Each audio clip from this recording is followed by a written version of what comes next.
Okay.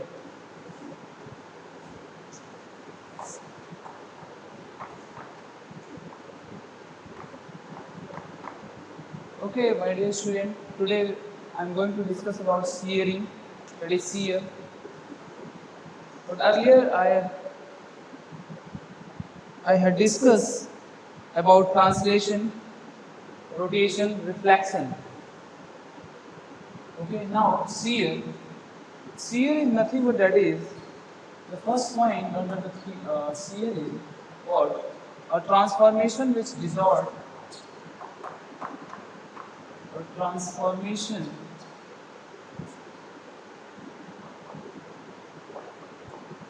which result is result which which results the shape of an object, the shape of an object, the shape of an object such that the transform such that the transform such that the transformed shape appears shape appears shape appears as if the object is as if the object is composed of composed of internal composed of internal layers that have been caused that have been caused to slide over each other to slide over each other to slide over each other is known as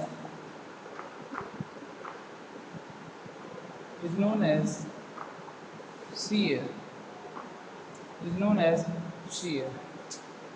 See, a transformation which distorts the shape of an object such that the transformed shape appears as if the object is composed of internal layers that have been caused to slide over each other. Shearing क्या होता है कि एक ऐसे ऐसे जो हम करते हैं, जो हमारी shearing क्या होता है, इस तरीके से जो भी चीजें हो रही हैं, हम क्लैपिंग जो हम लोग करते हैं वो भी shearing में आता है. तो एक स्लाइड दूसरे स्लाइड के ऊपर क्या होता है, ओवरलैप करता है, तो हमारी shearing होती है. तो सेकंड पॉइंट जो इसके अंदर आता है वो आता है there are two types of shear.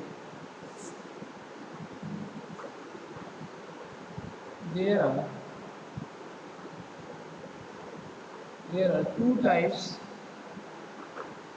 of shear. Okay. Again, see, shear nothing but shear का मतलब क्या होता है, एक लेयर दूसरे लेयर के अपर लेयर इंटरनल लेयर के ऊपर जब ओवरलैप करके स्लीडिंग हो रही होती है, स्लाइडिंग कर रही होती है, स्लाइड हो रहा होता है, जैसे लाइक दिस. ये चीज अगर ये ऐसे स्लाइड करेगा, अगर ये चॉक देखो, अगर आप स्लाइड कर रहे हैं, स्लाइड करेगा, तो इस इंटरनल सरफेस पे हमारा अपना स्लाइड कर रहा है, मतलब क्या स्टीयरिंग हो रही है वहाँ पे. ठीक है, तो there are two types of shear, right. One is X direction shear, another one is Y direction shear.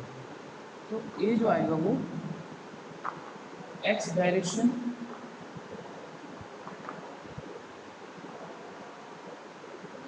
shear आ जाएगा. जो सेकंड बी आएगा वो वाई डायरेक्शन shear आ जाएगा. ठीक है, एक्स डायरेक्शन shear आ जाएगा, दूसरा आ जाएगा वाई डायरेक्शन shear. ठीक है, तो ये दो चीजें हैं. तीसरी चीज जो इसके अंदर आती है, तो तीसरी चीज है वो है in x direction shear, the x coordinate will change in x direction shear, the x coordinate will change x coordinate will change, the x coordinate will change while the y coordinate, अभी मैं समझा दे रहा हूँ, while the y coordinate, while the y coordinate will remain same, will remain same and are vice versa. ठीक, सी कहने का मतलब क्या है कि सबसे पहले हमको ये जानना है कि सीएफ में क्या होता है। हमने बता दिया कि ट्रांसफॉर्मेशन है जिसमें रिजॉर्ट होता है शेप का। शेप जो होता है एक एन ऑब्जेक्ट जो होता है वो एक स्लाइड से दूसरी स्लाइड पर एक इंटरनल सरफेस के ऊपर स्लाइड कर रहा होता है, तो सीएफ कहते हैं। सीएफ दो टाइप्स के इसमें इन्वॉल्व होते हैं, दो टाइप के सीएफ इन्वॉल्व करते हैं। एक होता है एक्स डायरेक्शन सीएफ होता है, दूसरा होता है वाई डायरेक्शन सीएफ होता है। X direction shear, Y direction shear. इसमें तीसरा होता है अगर हमारी जो शेयरिंग है वो एक्स डायरेक्शन में हो रही है, अगर शेयरिंग एक्स डायरेक्शन में हो रही है तो जो हमारा एक्स कोऑर्डिनेट होगा विल चेंज। अगर शेयरिंग पहले से हम लोग पढ़ते आ रहे हैं, अगर किसी भी चीज़ में अगर एक्स पिक्सल अगर एक्स कोऑर्डिनेट में मूव करेगा तो जो चेंजेज आएंगे वो सिर्फ और सिर्फ एक्स कोऑर्डिनेट में आएगा। जो वाई कोऑर्डिनेट होगा वो रिमेन सेम रहेगा और ऐसा चलता ही रहेगा। ठीक है, एक्स अगर जो है एक्स डायरेक्शन में आएगा तो X coordinate will change while the Y coordinate will remain same, right. इस चीज को ध्यान रखना है।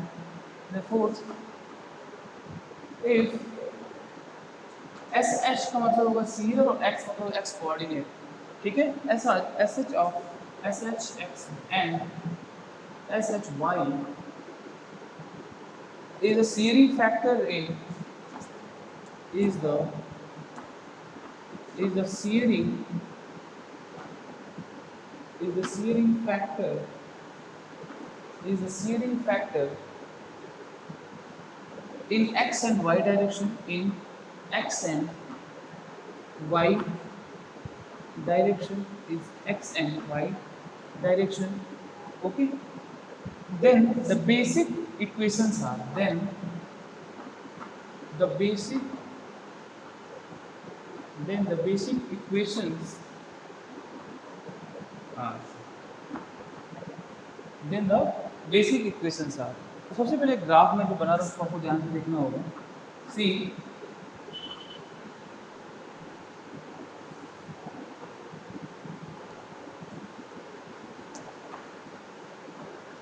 ओके,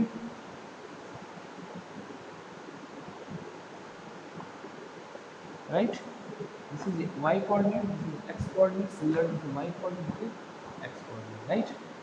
इन केस अगर हमारा ये ब्लॉक डायग्राम बन रहा है, क्लियर। अब सीरिंग हम करके आपको दिखाएंगे सीरिंग का कैसे क्या होता है, और एक वाई कोऑर्डिनेट में बन रहा है। ठीक है, अब जब हमारी सीरिंग हो रही है तो सीरिंग होगी अगर तो कुछ ऐसे क्या होगा, डॉटेड लाइन आएगा,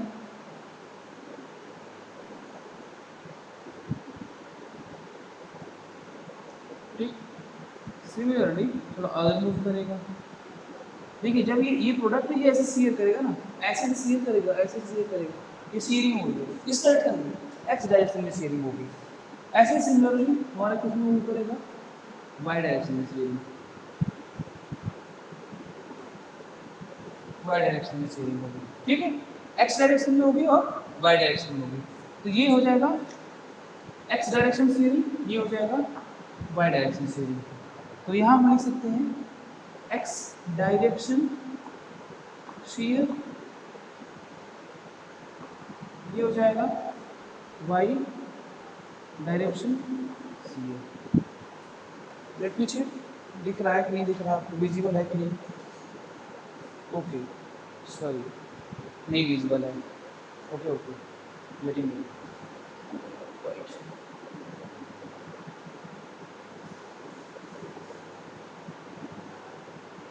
ओके, मैं बता दे रहा हूँ आपसे। जो ये चीज़ तो आपको दिख रही है यहाँ से, ये चीज़ आपको दिख रही है, ये चीज़ दिख रही है आपको, ये नहीं दिख रही है। तो कहने का मतलब ये है कि अगर आपको दोनों ग्राफ दिख रहा है तो ये जो ग्राफ है, ये जो शेयरिंग हो रही है ये एक्स डायरेक्शन में शेयरिंग हो रही है, राइट। और ये जो शेयरिंग हो रही है ये वाई डायरेक्शन में शेयरिंग हो रही है। बात समझ में आ रही है आपको? तो एक्स डायरेक्शन शेयरिंग और वाई डायरेक्शन शेयरिंग हो रही है। इस चीज़ को आपको समझ में आ रहा होगा, है ना?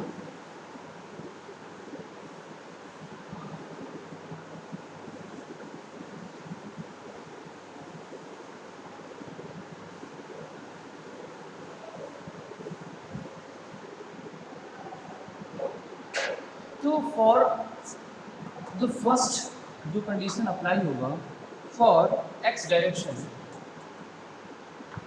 For X direction, for X direction की अगर हम बात करते हैं तो x1 is equal to X plus C X plus Y, है ना? And x1 and y1 is equal to Y. ठीक है, इन केस बी में जब जाएंगे तो for y direction, for y direction y1 is equals to y plus shy plus x, shy plus x, right? यहाँ पर जाएगा x1 is equals to x हो जाएगा, ठीक है? तो इस तरीके से हमारा ये इक्वेशन बन जाएगा, right? But in the case of जब हम आगे पढ़ेंगे तो लिखेंगे द ट्रांसफॉर्मेशन मैट्रिक्स शो चूंकि देन या इस प्रकार thus the transformation thus the transformation matrix thus the transformation matrix for x and y coordinate, for x and y coordinates, x and y coordinates, right? x और y coordinates के लिए हमारा transformation matrix अगर हम देखेंगे तो वो क्या हो जाएगा? इसके लिए पहले किसमें देखें, फॉर x डायरेक्शन के लिए अगर हम देखते हैं, x डायरेक्शन के केस में अगर हमने देखा मैट्रिक्स देखेंगे अगर हम सीयर के लिए तो वो हो जाएगा 1 0 0 SH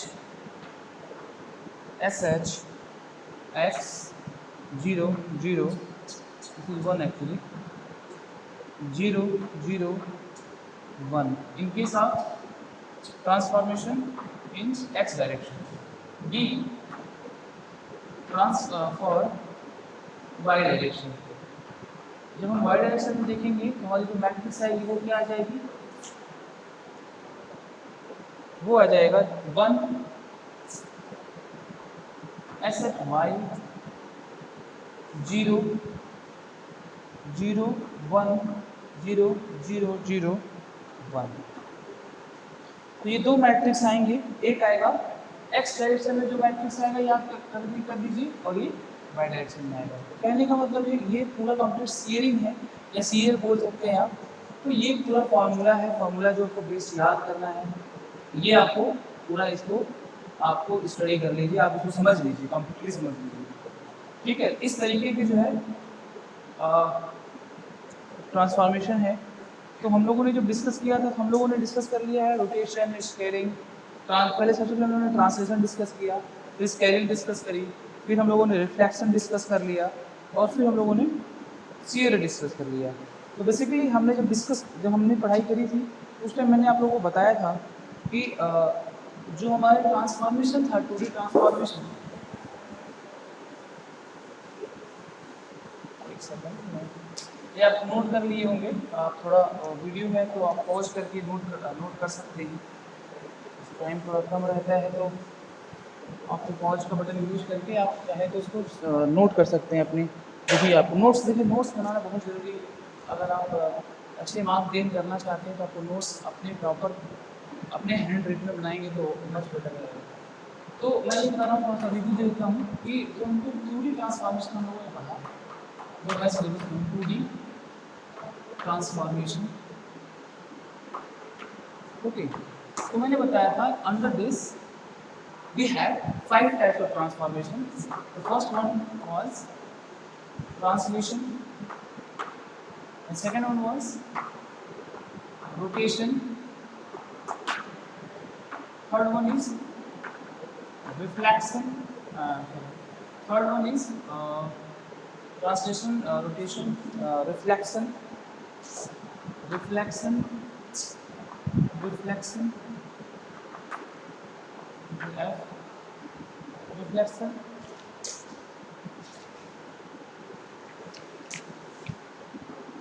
scaling, and the last one is shearing या फिर shearing. तो मैं ये कहना चाह रहा हूँ कि जो ट्रांसफॉर्मेशन हमारे सिलेबस में मेंशन है, हम लोग जो सिलेबस में मेंशन वो 2D ट्रांसफॉर्मेशन है, उस 2D ट्रांसफॉर्मेशन में टोटल 5 तरीके के ट्रांसफॉर्मेशन हमें पढ़ने हैं, ठीक है। उसमें से translation, rotation, reflection, scaling and sharing, तो ये पांचों जो टाइप्स हैं, ये पांचों टाइप्स के जो आपके ट्रांसफॉर्मेशन थे वो हम लोगों ने पढ़ लिए। और हमने आपको ट्रांसलेशन पे न्यूमेरिकल बता दिया है, रोटेशन बता दिया है, बाकी के रेस्ट पे न्यूमेरिकल कम पूछे जाते हैं, बट मैं फिर भी उस पर डिस्कस करूँगा, उसमें बताऊँगा। तो प्रॉब्लम्स की तरफ चलते हैं, मूव करते हैं, प्रॉब्लम्स को देखते हैं क्या क्या प्रॉब्लम्स हैं।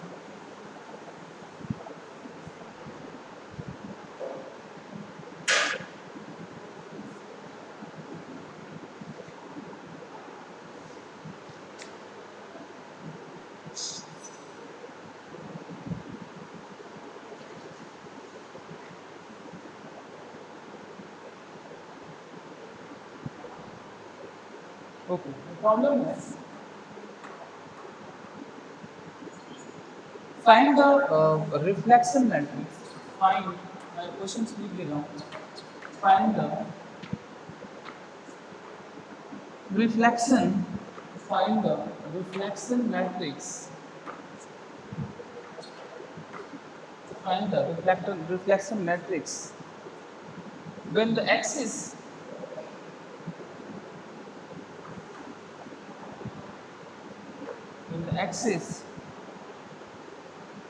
of reflection is given by axis of reflection,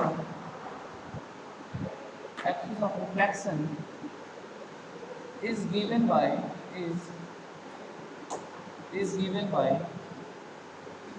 y equals to 5x, also determine the reflection of point, the reflection of point, the reflection of point 7,3 about this axis, about my dear, ये questions जो है ये आया हुआ है, question कब आया हुआ है, यूपीटीयू के एग्जाम में 2011-12 में ये क्वेश्चन आया हुआ है, और ये क्वेश्चन है 5 मार्क्स का, ठीक है। 5 मार्क्स का क्वेश्चन आया हुआ है, बात को समझिए, ठीक है। तो 5 मार्क्स का ये क्वेश्चन आपके एग्जामिनेशन में पूछा हुआ है। कैलकुलेटर आपको यूज करना पड़ेगा, कैलकुलेटर का आपको बहुत ज़्यादा यूज करना पड़ेगा, क्योंकि सबसे पहले हम इसमें थीटा की वैल्यू निकाल लेंगे कि theta equals to tan inverse होगा, क्योंकि यहाँ पे देखो y इक्वल्स टू mx दिया हुआ है, तो mx दिया हुआ है, m equals to tan theta होता है, जो स्लोप हम पढ़ते हैं, तो डेटा गिवन है। अगर हम बात करें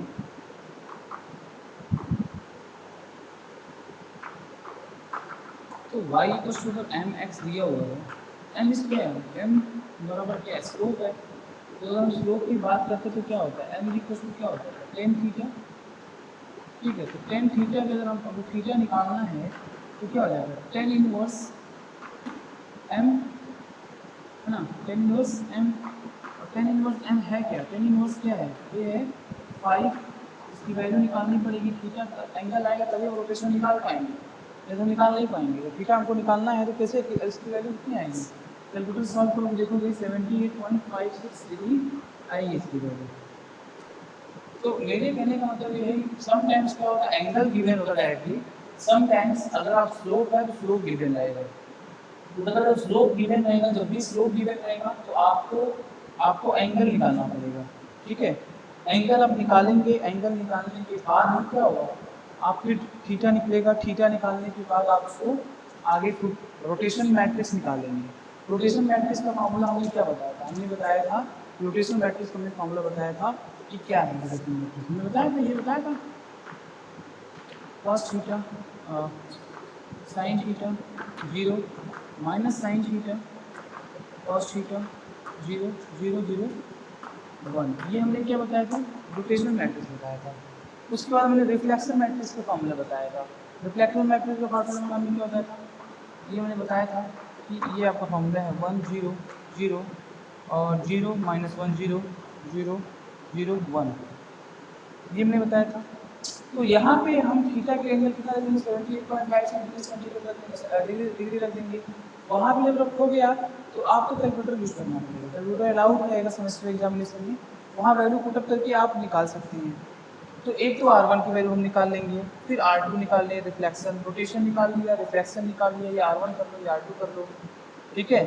फिर आप क्या होगा, जब हम काउंटर क्लॉकवाइज मूव करेंगे तो y = mx है आल्सो, तो काउंटर क्लॉकवाइज मूव करेगा जब, ठीक है, तो काउंटर क्लॉकवाइज मूव करेगा तो उस टाइम क्या होगा, फिर से आपको R3 निकालना पड़ेगा, ठीक है। तो R3 की जो वैल्यू होगी, जब काउंटर क्लॉकवाइज मूव करेंगे तो चेंजेस हो जाएंगी, फिर R3 निकल जाएगा, फिर R जब निकालोगे तो R1 R2 R3 same formula को अगेन यूज करना पड़ेगा। जब काउंट देखो, एक तो क्लॉकवाइज मूव करेगा, एक काउंटर क्लॉकवाइज, मैंने आपको बताया था क्लॉकवाइज जब मूव करेगा तो नेगेटिव लेंगे, एंटी क्लॉकवाइज मूव करेगा तो पॉजिटिव लेंगे।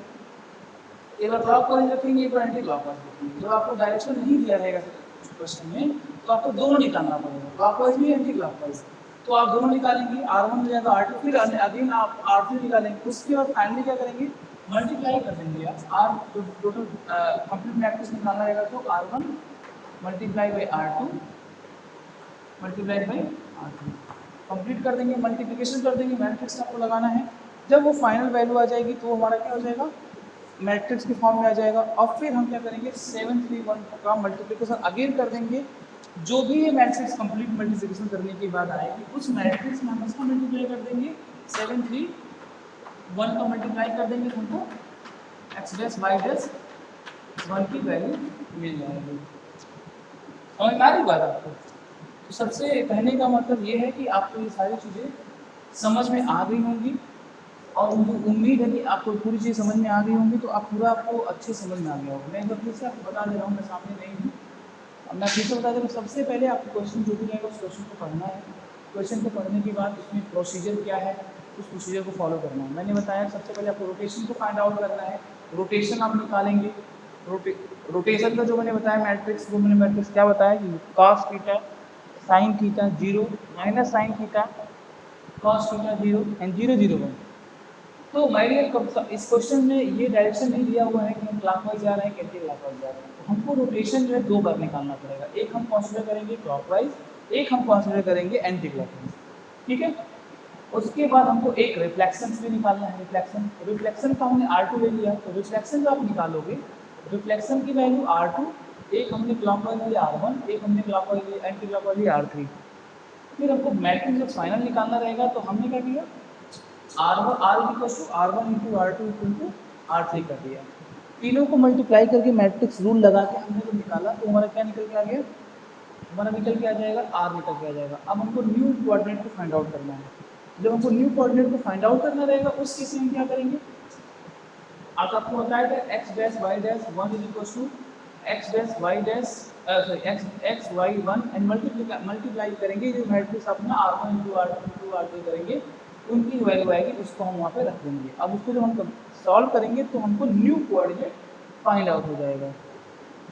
ओल्ड कोऑर्डिनेट के थ्रू हम क्या करेंगे, न्यू कोऑर्डिनेट को फाइंड आउट कर लेंगे। उसके बाद हमारा न्यू जो कोऑर्डिनेट आ जाएगा तो हमारा फाइनल आंसर वो निकल के आ जाएगा। तो हमारे कहने का मतलब ये थोड़ा कॉम्प्लिकेटेड क्वेश्चन आ सकता है, जिसे इसमें एंगल डायरेक्ट नहीं दिया हुआ है, स्लोप दिया हुआ है y mx, तो m जो हमारा होता है वो स्लोप होता है, m = 10 थीटा होता है, तो वहाँ से हम थीटा को निकाल लेंगे। थोड़ा सा आपको प्रैक्टिस करना पड़ेगा जिससे आपको न्यूमेरिकल सॉल्व करने में आसानी हो जाएगी। तो इस टाइप के क्वेश्चन आपके एग्जामिनेशन में पूछे जाते हैं, जिसमें आपको मार्क्स अच्छे गेन करने की प्रोबेबिलिटी ज़्यादा से ज़्यादा रहेगी। तो ठीक है, आज के लिए इतना ही इस लेक्चर में, और अगर इस न्यूमेरिकल का लोग अप्लाई करिएगा तो दिक्कत होगी तो हमसे पूछिएगा, हम बता देंगे। ओके, तो thank you. For today. Next lecture में हम लोग कुछ आगे बताएंगे, हम आपको मीटर लगाएंगे। ठीक है, ओके, थैंक यू।